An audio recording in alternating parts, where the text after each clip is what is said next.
Assalamualaikum warahmatullahi wabarakatuh. Perkenalkan, nama saya Fitri Nur Azhara dari Prodi Akuntansi kelas C124 dengan NPM 102240034. Di video kali ini saya ingin menjelaskan tentang pengertian jurnal. Jurnal adalah catatan akuntansi permanen yang digunakan untuk merekam transaksi keuangan pertama kali. Transaksi ini dapat berasal dari dokumen sumber seperti faktur penjualan, faktur pembelian, bukti kas masuk, dan bukti-bukti lainnya. Jurnal disebut juga Book of Original Entry. Jenis jurnal yaitu yang pertama ada jurnal umum atau general journal, yaitu digunakan jika transaksi perusahaan masih sedikit. Dan yang kedua, jika transaksi bertambah banyak, jurnal umum perlu dipecah menjadi jurnal khusus. Yang kedua adalah jurnal khusus, dibuat untuk mengumpulkan dan menggolongkan transaksi sejenis yang sefrekuensi.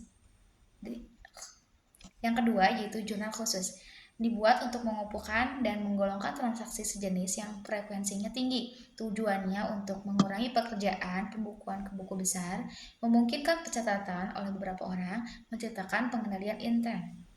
Nah, prinsip perancangan jurnal yaitu jumlah jurnal harus memadai, transaksi frekuensi tinggi dicatat di jurnal khusus, rendah di jurnal umum, kolom jurnal harus sesuai dengan nama rekening di buku besar. Desain jurnal juga harus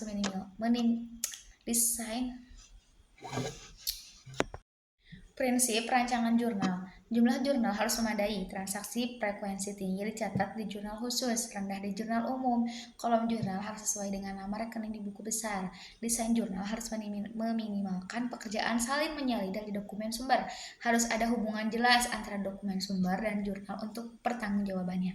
Nah, langkah perancangan jurnal yang pertama yaitu studi karakteristik transaksi perusahaan. Yang kedua, buat jurnal standar untuk transaksi frekuensi tinggi. Yang ketiga, tentukan kolom jurnal khusus berdasarkan frekuensi debit atau kreditnya.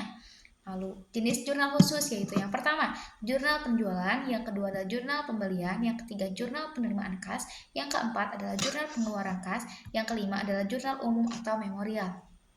Nah, jurnal yang pertama yaitu mencatat penjualan barang dagangan secara kredit. Yang kedua, jurnal pembelian yaitu mencatat pembelian barang dagangan secara kredit. Yang ketiga, jurnal penerimaan kas yaitu mencatat penerimaan kas misal dari penagihan hutang, pinjaman bank, dan yang lainnya. Yang keempat adalah jurnal pengeluaran kas, mencatat pengeluaran kas, misal pembayaran utang atau pembayaran gaji.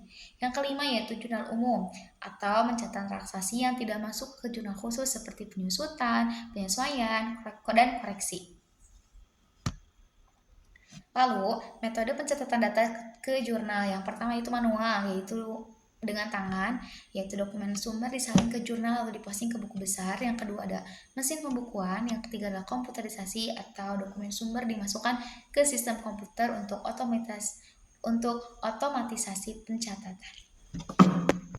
Cukup sekian dari saya, mohon maaf bila banyak kesalahan. Wassalamualaikum warahmatullahi wabarakatuh.